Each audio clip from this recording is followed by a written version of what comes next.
사무엘하 16장 5절로 14절까지의 말씀, 우리 다 같이 한 목소리로 합독하겠습니다. 다윗 왕이 바후림에 이름에 거기서 사울의 친족 한 사람이 나오니 게라의 아들이요 이름은 시므이라. 그가 나오면서 계속하여 저주하고 또 다윗과 다윗 왕의 모든 신하들을 향하여 돌을 던지니 그때의 모든 백성과 용사들은 다 왕의 좌우에 있었더라. 시므이가 저주하는 가운데 이와 같이 말하니라. 피를 흘린 자여, 사악한 자여, 가거라 가거라. 사울의 족속의 모든 피를 여호와께서 내게로 돌리셨도다. 그를 이어서 내가 왕이 되었으나 여호와께서 나라를 내 아들 압살롬의 손에 넘기셨도다. 보라, 너는 피를 흘린 자이므로 화를 자초하였느니라 하는지라. 수루야의 아들 아비새가 왕께 여짜오되 이 죽은 개가 어찌 내 주 왕을 저주하리이까. 청하건대 내가 건너가서 그의 머리를 베게 하소서 하니 왕이 이르되 수루야의 아들들아, 내가 너희와 무슨 상관이 있느냐. 그가 저주하는 것은 여호와께서 그에게 다윗을 저주하라 하심이니 내가 어찌 그리하였느냐 할 자가 누구겠느냐 하고, 또 다윗이 아비새와 모든 신하들에게 이르되 내 몸에서 난 아들도 내 생명을 해하려 하거든. 하물며 이 베냐민 사람이랴. 여호와께서 그에게 명령하신 것이니 그가 저주하게 버려두라. 혹시 여호와께서 나의 원통함을 감찰하시리니 오늘 그 저주 때문에 여호와께서 선을로 내게 갚아주시리라 하고, 다윗과 그의 추종자들이 그를 갈 때에 시므이는 산비탈로 내려가면서 저주하고 그를 향하여 돌을 던지며 먼지를 날리더라. 왕과 그와 함께 있는 백성들이 다 피곤하여 한 곳에 이르러 거기서 쉬니라. 아멘. 살아가는 동안에 우리가 주변을 돌아보고 신경 쓰며 생각하고 해야 할 것을 하고 또 하지 말 것을 하지 않는 등 우리가 살아가기 위해서 행해야 할 많은 일들이 있습니다. 오늘 우리가 읽은 이 모든 본문 안에서도 그 복잡한 세상 가운데, 복잡한 삶 가운데에서 내가 지금 있는 곳의 좌표를 정확하게 찍고 그곳에서 무엇을 내가 어떻게 행하여야 하는지를 우리가 앞뒤의 사실관계를 잘 파악하면서 살아야 된다라고 하는 것을 배우게 됩니다. 전혀 좌표를 잘못 찍고 있는 시므이란 사람도 있고, 그 앞에서 자기의 좌표를 잘 찍고 내가 무엇을 어떻게 해야 하며 하나님을 의지하며 살아가는 모습이 또한 어떤 모습인지 우리에게 보여주는 장면이기도 합니다. 어찌되었든지 간에 원인 제공은, 이런 일들이 일어나는 원인 제공은 다윗이 한 것은 사실이죠. 다윗이 속죄제와 속건제를 잘 드리지 못한 부분들도 있습니다. 그런데 우리가 이런 것과는 상관없이 자기 원한, 자기 섭섭함, 자기가 잘 파악하지 못한 사실관계 속에서 안 해도 되는, 가지지 않아도 되는 원한이나 분노를, 상처를 스스로 떠안고 사는 사람도 있는 것입니다. 안타까운 부분들인데, 시므이라는 사람이 대표적인 그런 사람이겠죠. 시므이는 우리가 시므이가 어떤 사람인가 생각을 했을 때 크게 세 가지 정도를 생각할 수 있는데, 잘 많이 알려진 사람은 아닙니다. 사울 집안의 먼 친척벌 된다, 이런 정도 생각하시면 될 것 같고, 그리고 나중에 이제 사무엘하 후반부 19장, 20장 이렇게 보면 1000명을 데리고 이렇게 다윗에게 오는 것을 이렇게 보면 유력한, 그 베냐민 집파 안에서는 유력한 사람이구나라고 하는 것들도 알 수 있습니다.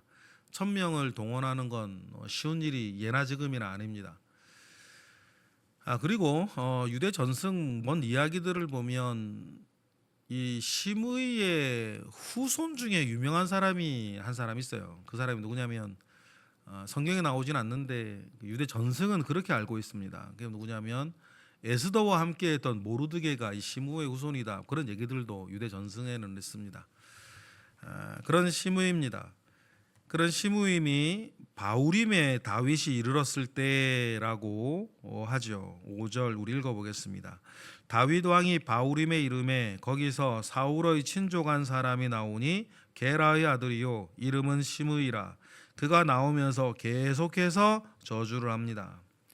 바우림이 오늘날 어떤 지역인지 정확하게 알기는 어려운데 대략적으로 의견이 모아지는 것은 이제 예루살렘에서 이제 북동쪽으로 갈릴리 호수 뭐 여리고 그쪽으로 한 5km 정도 지나간 지역쯤이 아니겠는가 생각을 하고 베냐민 지파의 작은 마을 정도로 파악이 되고 있습니다. 그 바우림이라는 지역에 도착을 했을 때 시므이가 나타나서 계속해서 저주하는 거죠. 베냐민 지파 사람이니까. 그때 5절 이후에 6절과 같이 돌 던지며 저주를 한다라고 합니다. 6절 읽어보겠습니다. 또 다윗과 다윗 왕의 모든 신하들을 향하여 돌을 던지니 그때의 모든 백성과 용사들은 다 왕의 좌우에 있었더라.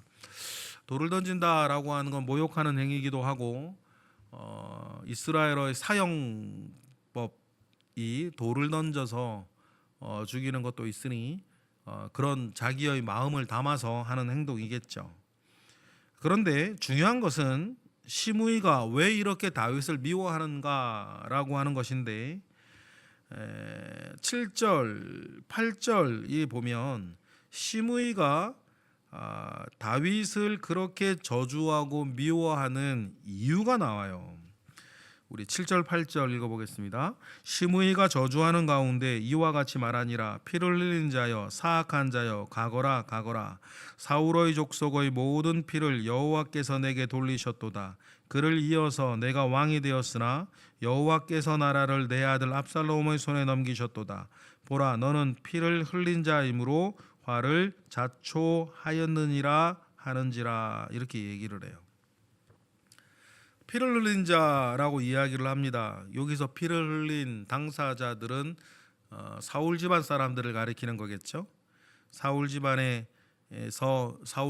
유력한 사람들 중에 다윗 관련해서 어찌되었든지 간에 다윗 관련해서 죽음을 맞이한 많은 사람들이 있을 겁니다. 사울 왕이 그렇고 요나단이 그렇고 이스보셋이 그렇고 아브넬 장군 그런 사람들이겠죠. 그런데 여러분 유력한 4명을 제가 말씀을 드렸으나 이 사람들 중에 그 누구도 다윗이 죽인 적은 없다. 뭔가 이 사람이 사실관계가 좀 파악은 덜 돼 있는 거예요. 다윗이 사울을 죽인 적이 없습니다. 죽일 기회가 2번이나 있었는데 죽이지 않았어요. 오히려 그걸 통해서 화해하려고 했죠. 요나단과 다윗과의 관계는 뭐 말할 것도 없습니다. 이스보셋이나 아브넬도 관련이 없어요. 그런데 이 시므이는 그 피를 왜 다윗이 피를 흘렸다라고 생각을 할까? 여러분 여기서 우리가 살면서 빠질 수 있는 자기 합리화 같은 게 있어요. 뭐 요즘 유행하는 확증 편향 그런 게 있단 말이에요.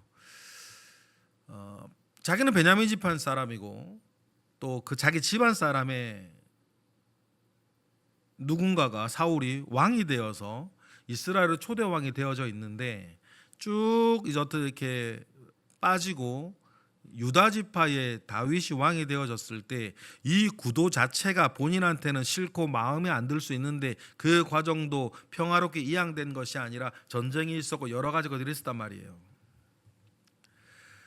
그런 자기의 어떤 슬픔, 자기의 상처, 자기의 가지고 있는 입장에 따라 일어난 사건들에 대해서 엉뚱한 해석들을 붙이는 거예요. 다윗이 한 게 아니지 않습니까? 그게 다윗이 한 것이 아닌데 다윗이 한 것으로 결정해 버려요. 여러분, 우리가 이것을 남의 이야기로 들을 때에는 아유 바보 같다, 어리석다, 잘못 알고 있다 생각을 하는데 우리가 동일하게 요렇게 빠질 때가 있어요. 그 사람 잘못이 아닌데, 그 사람의 탓이 아닌데, 그 사람의 잘못이나 탓이라고 우리가 지레 결정하고 다른 말 듣지 않고 다른 생각하지 않을 때가 있단 말이에요. 근데 의외로 이러한 게 되게 일반적이에요. 그러니 여러분, 일단 다른 것은 차치하고 그런 마음 가운데 살아가는 그 사람의 어떤 그 무게와 지지 않아도 될 그 분노와 좌절과 상처의 무게는 어떻게 할 것인가. 그리고 이 사람으로 인해서 벌어지는 앞뒤에 좋지 않은 일들은 어떻게 할 것이냐. 이런 것들을 우리가 생각을 하면 여러분, 우리가 기존에 가지고 있는 생각들이 정말 합당한 것이고 옳은 것이고 정당한 것인지, 이 생각이 정말 진짜인지 늘 외부로부터의 점검을 늘 받아야 돼요. 좋은 사람들과의 대화를 통해서, 또 하나님의 말씀 앞에서 늘 점검을 받아야 됩니다. 그리고 이거보다 더 큰 문제가 있어요. 이 시므이라는 사람이 얼마나 자기 우물에 빠져 있는 사람인지, 심지어는 하나님조차도 자기 뜻대로 해석하는 거예요. 이런 것도 여러분, 교회 다니는 사람들이 정말 잘 짓는 죄예요. 자기 생각인데요, 자기 생각이에요. 그런데 교회 다니면서 얻어들은 이야기들이 있어가지고 자기 생각이고 자기 계획이고 자기 마음인데 함부로 하나님의 뜻이라 말하는 거예요. 매우 여러분 조심하셔야 될 거예요.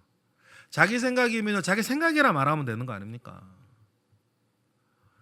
이런 유사한 게 사람의 본성이 같은데, 애들이 자기 하고 싶은 게 있으면 자기 반에 4-5명 가지고 있는데 다른 애들 다 가지고 있다고 엄마한테 말하는 그 본성, 자기 생각일 뿐인데 다른 사람을 다 그렇게 말합니다. 그런 거, 그 자기 생각인데 여러 생각 중에서 자기 생각에 맞는 몇 사람 이야기를 딱 가지고 와가지고는 다 그렇게 생각하고 다 그렇게 말하고 다 그렇게 알고 있다고, 이렇게 뭔가를 호도해 가려고 하는 그런 것들을 여러분 우리가 조심해야 돼요.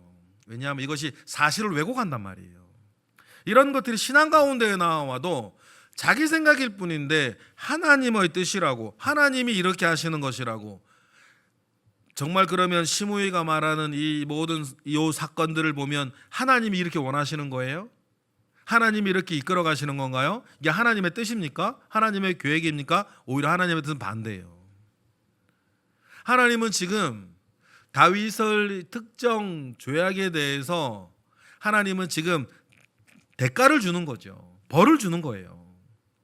다윗을 온전하게 해야 되니까. 이런 것들에 대해서 짚어나가지 아니하면 다윗이 괴물이 되어 갈 거 아닙니까?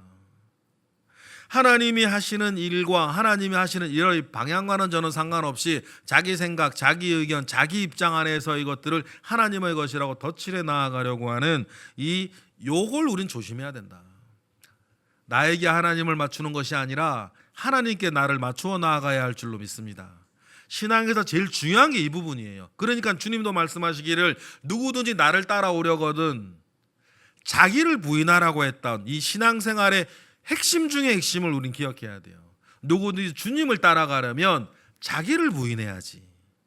자기의 뜻에 하나님을 왜곡해가지고 함부로 이렇게 하나님이 이 뜻이라고, 하나님은 이렇게 하는 것이라고 말해서는 안 된다. 이것은 신앙생활하는 사람들이 정말 조심해야 되는 거예요. 반면에 다윗으로 넘어오면, 다윗이 지금 그래도 이스라엘의 왕이었는데 피난을 가고 도망을 갈 때 혼자 가는 게 아니지 않습니까? 옆에 신하들도 있고 장군들도 있고 군사들도 있어요. 그 이야기를 듣고 9절에 보니까 아비새가 가서 죽일까요? 하는 거예요. 그런데 10절에 그 이야기를 듣고 다윗도 굉장히 분노할 수 있고 기분 나쁠 수 있고 상처 받을 수 있고 언짢을 수 있고 자기에게 힘도 있어요. 그런데 다윗이 그때 생각하는 게, 원래 신앙은 이렇게 하는 거죠. 그때 하나님을 먼저 생각해요. 사람의 말들 속에서 사람의 말에 영향을 먼저 받기 전에 하나님을 먼저 생각하는 거예요. 아비새가 내가 죽일 거야 막 그럴 때 다윗이 10절처럼 이야기를 합니다. 10절 읽어볼까요? 시작. 왕이 이르되 수루야의 아들들아 내가 너희와 무슨 상관이 있느냐? 그가 저주하는 것은 여호와께서 그에게 다윗을 저주하라 하심이니 내가 어찌 그리하겠느냐 할 자가 누구겠느냐. 그리고 11절이에요. 또 다윗이 아비새와 모든 신하들에게 이르되 내 몸에서 난 아들도 내 생명을 해하려 하거든 하물며 이 베냐민 사람이랴. 여호와께서 그에게 명령하신 것이니 그가 저주하게 버려두라. 여러분, 우리가 어떤 일들이 있을 때 무언가 생각하고 무언가 선택하고 무언가 결정하기 전에 하나님께서 이 일 가운데 무엇을 행하시는지 멈추어 서서 하나님을 먼저 생각하고 하나님의 뜻을 먼저 헤아려 그 안에 나를 맞춰야 가야 할 줄로 믿습니다. 다윗이 지금 기분 안 나쁜 것도 아니고 자기의 힘도 없는 것도 아닌데 먼저 앞서 나가지 않는다라고 하는 것이 중요해요. 그래서 여러분, 다윗은 다윗인 거예요. 큰 죄악을 저지르고 오늘의 이런 일들까지 왔지만 그래도 다윗은 다윗이다. 그리고 여러분, 이런 영혼이 잘됨 같이 범사가 잘 된다라고 이 순서를 우리 늘 기억해야 돼요. 범사보다 잘 되게 하려고 이렇게 노력하는 거 좋은데 그 전에 우리가 기억해야 되는 건 범사가 잘 되게 하기 위해서 내가 판단하고 실행하는 모든 가운데에서 내 영혼이 잘 되어지는 것이 너무너무 중요하다. 다윗 보세요. 만약에 다윗이 이 시므이를 지금 아비새 말 듣고 죽이면 속이야 후련하겠지. 다른 사람들이 다윗에게 함부로 말하지 못할 수 있겠죠. 그런데 여러분 멀리 보세요. 정치적으로 보더라도 다윗이 이때 시므이를 죽이지 않아야 돼요. 유사한 일이 나발과 일과 똑같은 거예요. 지금 다윗이 쫓겨가는데 1000명을 동원할 수 있는 베냐민 지파의 유력한 자인데 도망가다가 이 사람을 죽였다? 그러면 여러분, 베냐민 지파는 앞으로 일어날 전쟁 가운데에서 영원히 다윗의 적이 되는 거예요. 다윗이 그런 걸 생각하고 하진 않았을 거예요. 그의 말을 보면 하나님 아버지 앞에 자기의 마음을 지키고 하나님 아버지 앞에 자기의 생각을 지키고 하나님 앞에 자기의 몸을 지키니 이어서 일어나는 이어지는 결정들도 경제적으로든 정치적으로든 사회적으로든 인간관계적으로든 옳은 결정들을 자연스럽게 하게 된다는 점이 중요해요. 그러니 요한 3서의 말씀처럼 영혼이 잘됨 같이 범사가 잘 된다는 말이 맞아요. 여러분, 일 하나하나 어떻게 하면 잘 될까 말 그렇게 생각할 필요가 없어요. 하나님 아버지 앞에 내 영혼이 잘 되어지면 범사가 잘 되어지는 것입니다. 마치 면역력이 좋으면 몸에 병 안 걸리는 것과 똑같아요.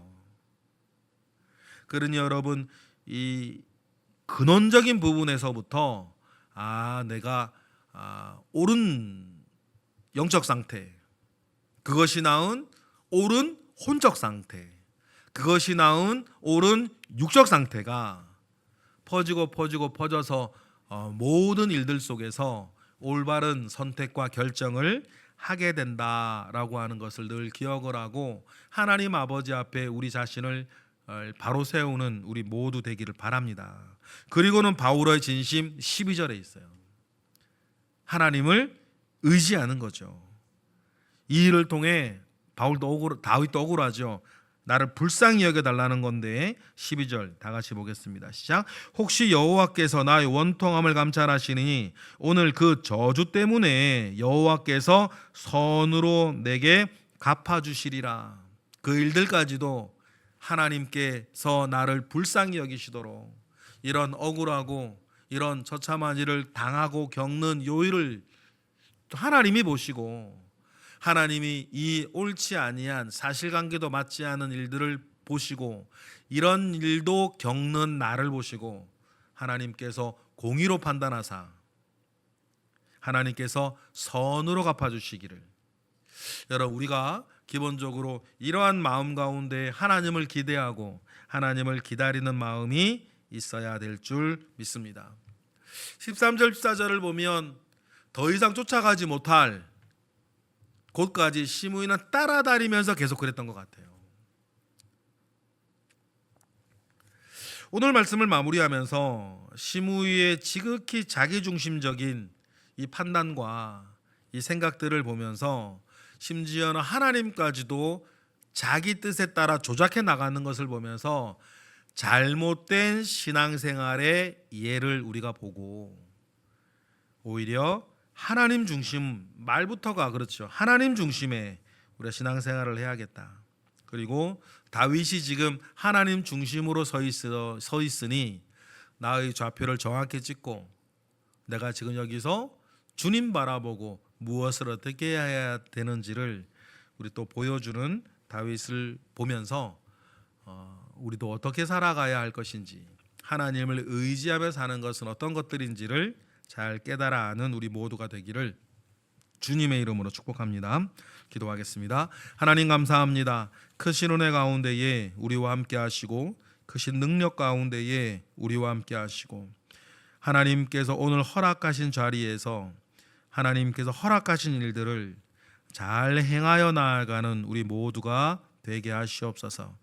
하나님 중심으로 살게 하시고 말씀 중심으로 살게 하시고 교회 중심으로 살게 하시는 은혜가 우리를 더욱더 복되게 할 줄 믿습니다. 드려지는 1,000번째 예물 가운데 주님 함께 하시고 오늘도 새벽을 깨워 기도하는 이들 가운데 주님 역사하시옵소서. 감사드리며 예수 그리스도의 이름으로 기도드렸나이다. 아멘.